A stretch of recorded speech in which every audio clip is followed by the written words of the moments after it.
Hello दोस्तों, good morning to all of you my dear friends. जैसा कि आप लोगों को पता है कि एसएससी क्लासेस पे सभी चीज़ों की सभी एग्ज़ाम के देखते हुए आपको जो है वो सब सब्जेक्ट की क्लास हो रही है, जिसमें आपको पॉलिटी, हिस्ट्री और रीजनिंग की क्लासेस चल रही है, साथ ही साथ करंट अफेयर के भी क्लासेस चल रही है। आज से मैं आपको साइंस की क्लास लूँगा, जिसमें साइंस की सारे क्वेश्चंस सारे एग्ज़ाम्स को देखा जाएगा, है ना। अब इस साइंस में जो हम पैटर्न देखते हैं, तो इस साइंस में हम लोग देखते हैं कि जितने भी एग्ज़ाम हो रहे हैं उन सारे एग्ज़ाम में साइंस के क्वेश्चन हैं और मिनिमम क्वेश्चन जो है वह 15 से 20 क्वेश्चन आते ही आते हैं। तो 15 से 20 क्वेश्चन जब आ रहे हैं मिनिमम एग्ज़ाम में, तो जाहिर सी बात है ये एक बहुत बड़ा सेक्टर हो जाता है। किसी भी एग्ज़ाम को क्वालिफाई करने के लिए, जब किसी भी एग्ज़ाम को क्वालिफाई करने के लिए एक बहुत बड़ा सेक्टर है, तो इसका सिलेबस हम जो है वह ये जानेंगे कि साइंस का सिलेबस क्या होता है या साइंस के पूरे सिलेबस को कैसे कवर किया जा सकता है ना। उसके बाद एग्ज़ाम के पैटर्न को ही अगर हम फर्दर आगे बढ़ाते हैं तो हम देखते हैं कि बीपीएससी की एग्ज़ाम होती है एक, और ये बीपीएससी के एग्ज़ाम में 150 क्वेश्चन पूछे जाते हैं और इन 150 क्वेश्चन में मिनिमम रहते हैं 25 से 30 क्वेश्चन जो है वह साइंस के। अब ये प्रीलिम्स के लिए एक बहुत बड़ा चैलेंजिंग रोल निभाने लगता है, क्योंकि 15 से 30 क्वेश्चन एक बहुत बड़ा चैलेंज हो जाता है हमारे लिए कि अगर ये 15 से 30 क्वेश्चन सॉल्व हो जाए तो नियर अबाउट हम प्रीलिम्स को पास कर सकते हैं। और बीपीएससी की पहली स्टेप ही प्रीलिम्स है, तो जाहिर सी बात है कि हमें ये क्वेश्चन आने ही आने चाहिए। जब ये 15 से 30 क्वेश्चन आते हैं तो हम ये आसानी से, है ना, अपने एग्ज़ाम को क्वालिफाई करने के इर्द गिर्द या नियर अबाउट हम रहेंगे। तो हम इस एग्ज़ाम को भी पिक आउट करेंगे, इससे रिलेटेड जितने भी क्वेश्चन बन सकते हैं या जितने भी क्वेश्चन पूछे गए हैं लास्ट ईयर में, उन सारे क्वेश्चंस को हम लोग पिक आउट करने की कोशिश करेंगे। उसके बाद अभी हाल ही फिलहाल एक बीपीएससी ने एक नई, है ना, 7th फेज टीचर की वैकेंसी निकाली है। और 7th फेज टीचर की वैकेंसी जब निकाली है तो इसमें जो है, अभी तो वैसे भी इसमें ज़्यादातर संशोधन ही हो रही है, अब देखिए कहाँ तक पहुँचती है, लेकिन फिर भी एग्ज़ाम तो होगी ना। तो एग्ज़ाम होगी तो इसमें एक सेक्शन ही डिवाइड कर दिया गया है और इस सेक्शन में एलिजिबिलिटी सिर्फ साइंस के स्टूडेंट को ही रखा गया है कि जो भी साइंस के स्टूडेंट होंगे, जिन्होंने साइंस से पढ़ाई की होगी, है ना, या इक्विवेलेंट में कह लीजिए इंजीनियरिंग, तो उनके लिए ये चीज़ है। तो वो 9th और 10th का एग्ज़ाम देंगे साइंस का, अगर वो साइंस में इंटरेस्टेड है, या वो दूसरे सेक्शन में दे सकते हैं मैथ का, अगर वो मैथ्स में इंटरेस्टेड है। तो अगर वो साइंस के लिए भरते हैं तो साइंस का ही एग्ज़ाम उनका होना होगा। तो अब अगर ये साइंस का है तो जाहिर सी बात है ये साइंस का ही पैटर्न को फॉलो करेगा। तो यहाँ भी एक बहुत बड़ा रोल हो जाता है कि हम साइंस को किस बेहतर तरीके से पढ़ें ताकि ये साइंस हमारा कंप्लीट हो सके। तो उनके लिए भी ये बेनिफिशियल रहेगा जो साइंस से ले करके या साइंस के हिसाब से 9th या 10th का exam 7th phase teacher vacancy में अपना फॉर्म फिलअप कर लिए होंगे या फॉर्म फिलअप करने वाले होंगे, है ना। तो ये उनको भी कवर करता जाएगा। साथ ही साथ ये सिर्फ इसी को कवर नहीं करेगा, और भी जितने भी एग्ज़ाम होते हैं ऑल कॉम्पिटिटिव एग्जामिनेशन जिसमें साइंस पूछा जाता हो, उन सारे एग्ज़ाम्स को कवर करना। और यहाँ से भी 15 से 20 क्वेश्चन जो है वह, कभी कभी 10 से 18 क्वेश्चन रहता है। तो ये क्वेश्चन जो है वह 10 से 18 क्वेश्चन भी रहते हैं कभी कभी साइंस में, जितने भी ऑल कम्पिटिटिव एग्ज़ाम है। तो उसके लिहाज से भी, उसके लिए भी ये बहुत इम्पोर्टेंट हो जाता है। और साथ ही साथ जो बीपीएससी देने वाले हैं, जो 69th बीपीएससी देने वाले हैं, उनके लिए भी ये बहुत बेनिफिशियल हो जाएगा। और जो टीचर है उनके लिए ये तो सोने पे सुहागा वाली बात हो गई। तो अब हम लोग जो है वह अपना समय बर्बाद ना करते हुए, वेस्ट नहीं करते हैं, और हम लोग जो है वह साइंस के टॉपिक पे पहुंचने की कोशिश करते हैं। उससे पहले हम समझते हैं थोड़ा बहुत कि साइंस जो है वह क्या है। ये हम ज़्यादा समय इसमें नहीं लिए हैं, हालांकि सिलेबस और भी डिज़ाइन फॉर्म में है, लेकिन आपको मोटे तौर पे हम समझाने की कोशिश किए हैं कि साइंस में क्या क्या चीज़ को कवर कर लेना है, या जैसे कि किस किस एग्ज़ाम्स को हमको पिक आउट करना है। तो जितने भी एग्ज़ाम्स हैं उन सारे एग्ज़ाम्स में जो है वह साइंस पूछा ही जाता है। तो जाहिर सी बात है साइंस एक बहुत बड़ा सेक्टर हो जाता है कॉम्पिटिटिव एग्ज़ाम ऑफ पॉइंट से। अब हम लोग देखते हैं कि साइंस जो है वह क्या है। तो साइंस ये जो है वह एक लैटिन वर्ड है, ये एक लैटिन भाषा का शब्द कह लीजिए, या लैटिन शब्द है। और ये शब्द किससे मिलकर के बना हुआ है? तो सिंटिया से मिलकर के बना हुआ है,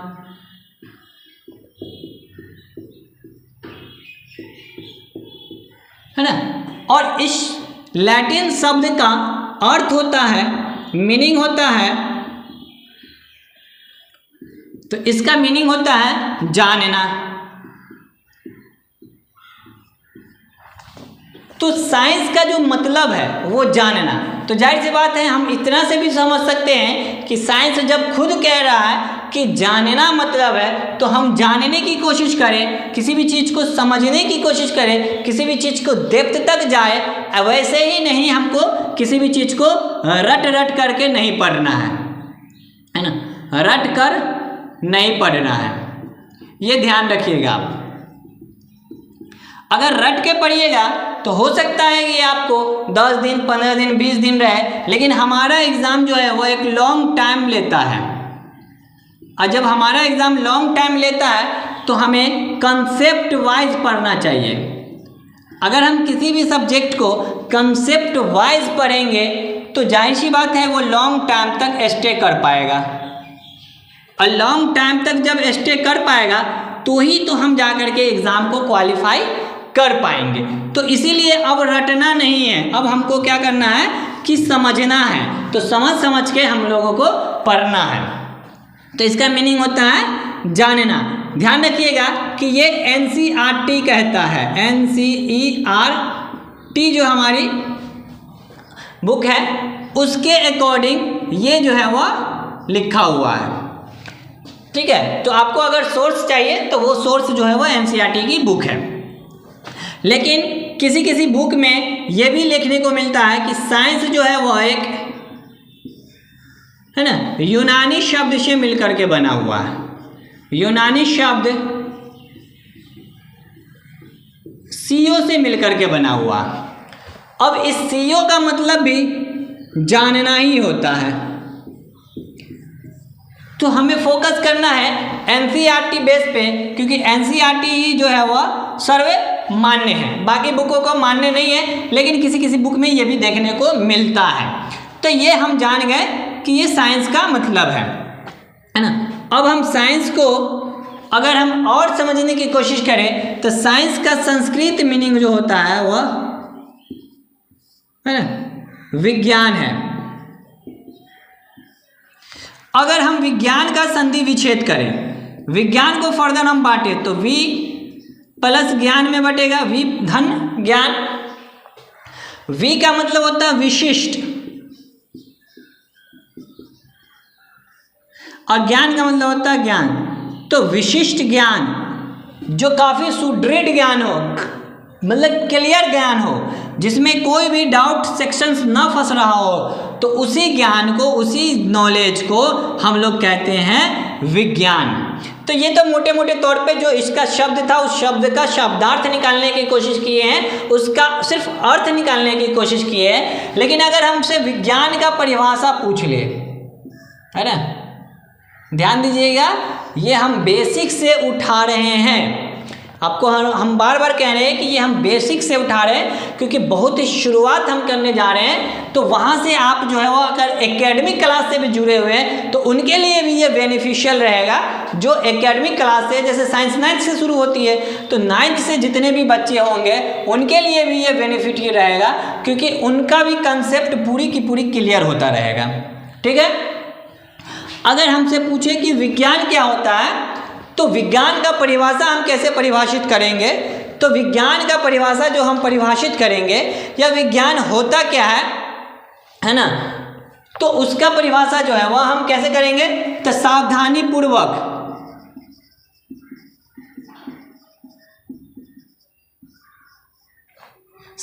पूर्वक एवं क्रमबद्ध तरीके से, सावधानी पूर्वक एवं क्रमबद्ध तरीके से प्रयोगों एवं परीक्षणों के आधार पे, प्रयोगों एवं परीक्षणों के आधार पर प्राप्त ज्ञान को विज्ञान कहते हैं।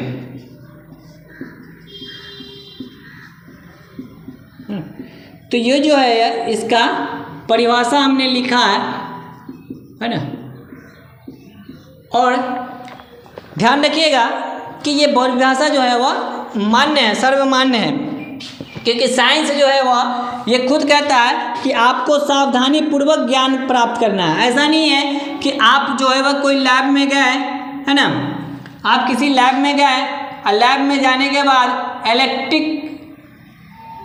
इलेक्ट्रिक वायर है, इस वायर को आप जो है वह क्या किए हैं, लैब में यूज़ करना चाह रहे हैं, तो ओपन वायर था, उस ओपन वायर को जो है वह आप टच कर गए हैं, है ना।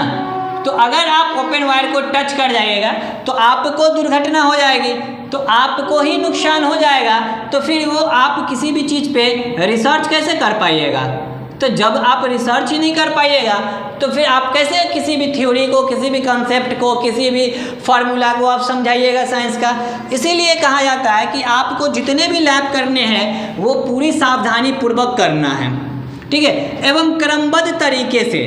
क्रमबद्ध तरीके से मतलब ये है कि आपको स्टेप बाय स्टेप सिस्टमेटिक रूप से पढ़ना है, सिस्टमेटिक रूप से समझाना है। ऐसा नहीं है कि आप लाइन को तोड़ करके कर लीजिए, है ना, और आपको प्रयोग के द्वारा सिद्ध भी कर देना है कि वह जो ज्ञान है, यह ज्ञान क्या है कि प्रायोगिक रूप से सिद्ध हो चुकी है।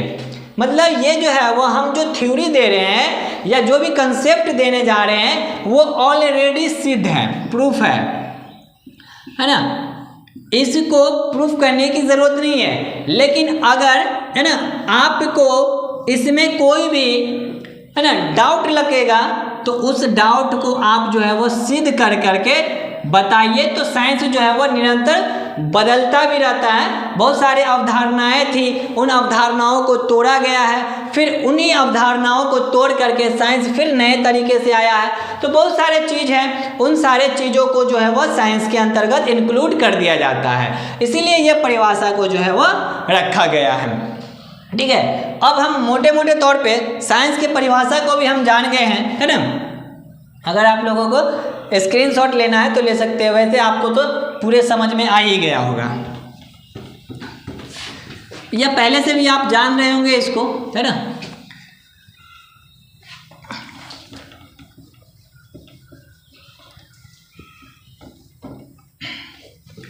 अब जो है वो हम लोग क्या करते हैं ना कि साइंस को हम लोग तो समझ गए कि साइंस होता क्या है। अब हम लोग जो है वो मोटे तौर पे साइंस को बांटते हैं। तो मोटे तौर पे साइंस को 3 भागों में बांटा गया है, ठीक है। वैसे साइंस के कई भाग हैं जिनमें हम लोग बहुत सारे साइंस के बारे में पढ़ते हैं, है ना। लेकिन अभी फ़िलहाल जो है वो हम लोगों को 3 ही सेक्शन से एग्ज़ाम में आते हैं, है ना।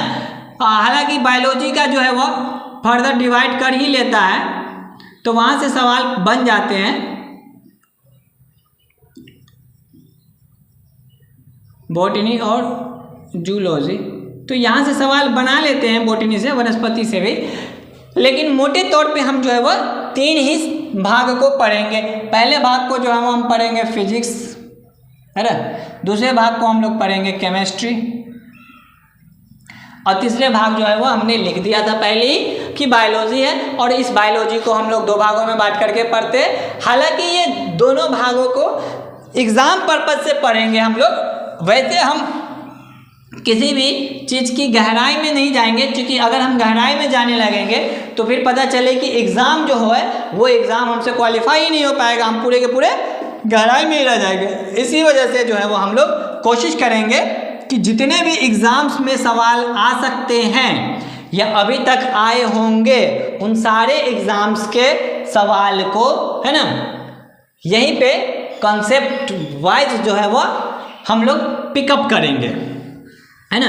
तो देखते हैं अब पहला पार्ट जो है वो हम लोग शुरू करते हैं, जो कि पहला जो है वो फिजिक्स ही है। हालांकि सवाल जो है सॉरी, क्वेश्चन का जो लेवल वो यहाँ से मैक्सिमम रहता है इन 3 सेक्शंस में। हम मैक्सिमम इन 3 सेक्शंस की बात कर रहे हैं, अदर की बात नहीं कर रहे हैं। जैसे 8 सेक्शंस की हम बात नहीं कर रहे हैं, या एग्ज़ाम इंग्लिश मैथ इन सब सेक्शंसों पे हम नहीं है। इन 3 सेक्शंस में सबसे ज़्यादा क्वेश्चन जो है वो बायोलॉजी के रहते हैं। तो बायोलॉजी का कंसेप्ट जो है वो पूरी तरह से हमको भी आना चाहिए, है ना। उसके बाद जो है वो फिजिक्स का है और फिर केमिस्ट्री का है। तो अगर हम फिजिक्स पढ़ लेते हैं तो हमारे दिमाग में एक थोड़ा सा जो है वो डेवलपमेंट हो जाता है कि साइंस को समझा कैसे जाता है। अब जैसे ही साइंस को हम समझने लगेंगे तो हम जो है वो फर्दर केमिस्ट्री पढ़ लेंगे। केमिस्ट्री की बहुत सारे बात जो है वो बायोलॉजी में भी देखने को मिलेगा। जैसे बॉटनी में प्रकाश संश्लेषण की प्रक्रिया होती है, फोटोसिंथेसिस होती है, वो कैसे होती है, तो वो सारे प्रक्रियाएं जो है वो फोटोसिंथेसिस की प्रक्रिया है, वो भी हम केमिस्ट्री से ही समझेंगे कि केमिस्ट्री में ही रिएक्शन है, जो कि ऑर्गेनिक केमिस्ट्री में जाकर के पढ़ना। जूलॉजी में भी जो है वो कह लीजिए श्वसन की क्रिया है। ये श्वसन की क्रिया के फलस्वरूप भोजन बनना, भोजन का टूटना, है ना, भोजन का पचना, ये सारे चीज़ जो है वो हम कहाँ पढ़ेंगे, केमिस्ट्री में। जैसे हम लोग पढ़ेंगे भोजन पे पचने में HCl हाइड्रोक्लोरिक अम्ल जो है वो भोजन को पचाने में सहायक होता है, या हम इसी को पढ़ेंगे ऑक्सीकरण अभिक्रिया के माध्यम से। तो हम कहाँ से पढ़ रहे हैं कोई भी चीज़ का, तो हमारा जो माइंड डेवलप होना है, उस माइंड का जो डेवलपमेंट होना है वो हमारा फिजिक्स और केमिस्ट्री से होना है, और बायोलॉजी पे जाना है हमको, ताकि हम पूरे के पूरे प्रोसेस को एक सिस्टमेटिक रूप से समझ सके, एक वे जो है वो उस वे को हम अप्रोच कर सके। ऐसा नहीं है कि हम ब्रेक डाउन कर करके पढ़ ले और हमारा कुछ भी समझ में ना आए। तो हम कोशिश करेंगे कि आपकी पूरी की पूरी कंसेप्ट जो है वो दिया जा सके और आपको बेहतर से बेहतर जो है वो ज्ञान दिया जा सके, ताकि आप जो है वो क्या कर सके, अपना एग्ज़ाम, अपना करियर, अपना एम अपने ज़िंदगी में सफल हो सके, और सफल हो करके आप अपना ज़िंदगी को अच्छे ढंग से जी सके। इसके लिए आपको उसी अप्रोच को, ये जो है वो कोशिश किया जाएगा। और ध्यान रखिएगा, बिलीव रखना बहुत ज़रूरी होता है, क्योंकि इस चैनल पे जो भी सर पढ़ा रहे हैं वो बहुत ही ऑथेंटिक रूप से पढ़ा रहे हैं। आपको जो भी इनपुट दिया जा रहा है वो पूरे के पूरे इनपुट जो है वो ऑथेंटिक है, और इसमें कोई भी कमियां नहीं है। इसके बावजूद भी अगर कमी लगेगी आपको, है ना, तो उसको रीचेक कर करके हम लोग उसको फिर से, जैसी गलती होगी तो उसको पिन अप कर देंगे पहले ही कमेंट सेक्शन में। ठीक है, तो आप लोग बने रहिए इस चैनल से, सब्सक्राइब करते रहिए, अपने दोस्तों को, अपने भाई बहनों को जो है वो शेयर कीजिए, ताकि उनको भी बेनिफिट मिल सके, है ना। अब हम लोग आते हैं फिजिक्स पे। देखिए, फिजिक्स जो है वह एक यूनानी शब्द है, यूनानी भाषा का शब्द है ना। यूनानी भाषा का शब्द फियोसिस से मिलकर के बना हुआ। किससे मिलकर के बना हुआ, तो ये फियोसिस से मिलकर के बना हुआ।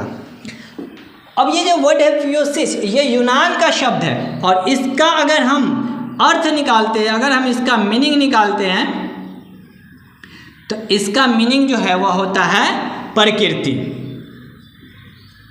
मतलब ये है कि नेचर, है ना।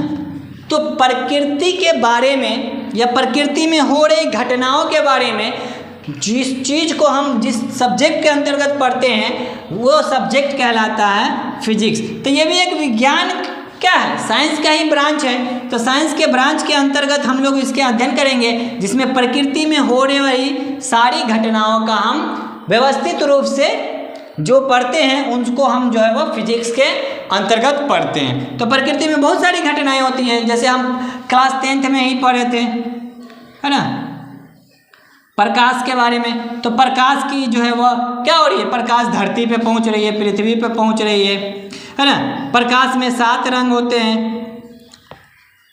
उसके बाद जो है वह प्रकाश की चाल होती है। उसके बाद कह लीजिए, है ना, प्रकाश जैसे कि तारे का टिमटिमाना, मिर्ग मरीचिका का बनना, ये प्राकृतिक घटना है, इसको हम नहीं कर रहे हैं कोई भी चीज़, है ना।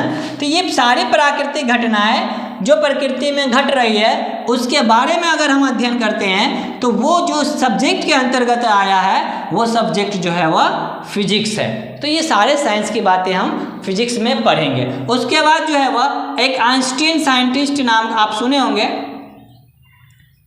है ना, आइंस्टीन, इन्होंने ही, है ना, परिभाषा भी फिजिक्स के तौर में ही दिया था। और ये जो है वह एक परिभाषा फिजिक्स का ये भी निकल करके आता है, द्रव और ऊर्जा के परस्पर संबंध को फिजिक्स कहते हैं, है ना।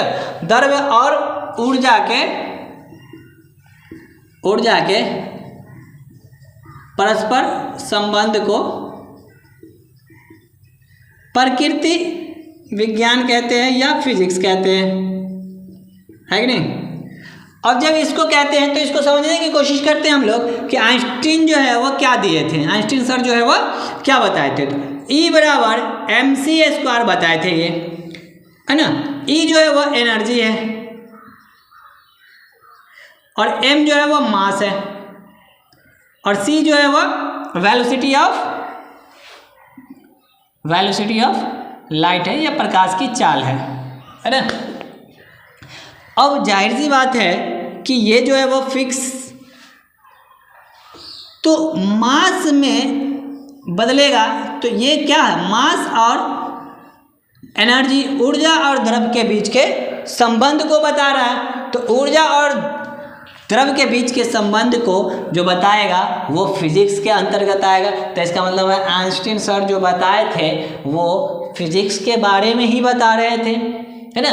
तो हम लोग ये पढ़ेंगे, ये क्या है ये हम लोग पढ़ेंगे। फिलहाल हम इस परिभाषा को एक, है ना, फॉर्म में बदलने की कोशिश किए हैं जिसमें आइंस्टीन सर जो है वह बताए थे। तो ये भी हम जान लिए कि फिजिक्स क्या होता है, हम ये भी समझ गए कि साइंस क्या होता है, फिर साइंस में कितने रूप हैं ये भी जान गए, कहाँ से क्वेश्चन ज़्यादा आते हैं, और फिर ये जो है वह फिजिक्स की अब जो धारणाएं हैं उस धारणाओं को हम लोगों ने कैसे किया। अब अलग अलग बातें हैं, बहुत गहराई में जाइएगा तो फिजिक्स में बहुत सारे नियम जो है वो पहले अवधारणाएं थी वो अवधारणाएं टूटी है ना। बहुत सारे बातें हैं जैसे इलेक्ट्रॉन, प्रोटॉन, न्यूट्रॉन में भी बहुत सारे बातें हैं। तो उन सारे चीज़ों के बारे में भी घटनाएं घटती रहती है, तो वो सब चीज़ भी जो है वो हम लोग पढ़ते रहते हैं फिजिक्स के बारे में ही, या फिजिक्स में ही जा करके। हालांकि उतनी गहराई में हमको जाना नहीं है कि अवधारणाएं कैसी धारणा थी, वो टूटी कैसे टूटी, इन सब चीज़ों के बारे में हम लोगों को ज़्यादा विशेष जानने की ज़रूरत नहीं है ना। अब हम लोग जो है वह क्या करते हैं कि फिजिक्स के चैप्टर पे आते हैं कि फिजिक्स का जो चैप्टर है वो चैप्टर क्या कहता है, वो जो चैप्टर है वो क्या है।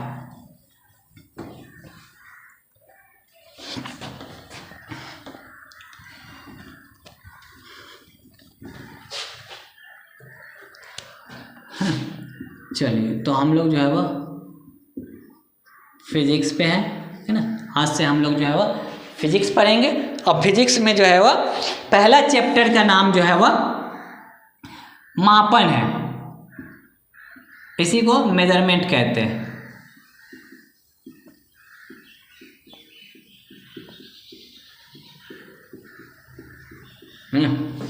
पहला चैप्टर जो है वह मापन है, इसी को मेजरमेंट भी कहा जाता है। तो देखिए भौतिक राशि, भौतिक राशि है ना, तो भौतिक राशि जो है वह क्या होता है, भौतिक राशि क्या होते हैं, इनके बारे में हम लोग जानेंगे। यहाँ से हमारा जो है वह सिलेबस शुरू हो जाता है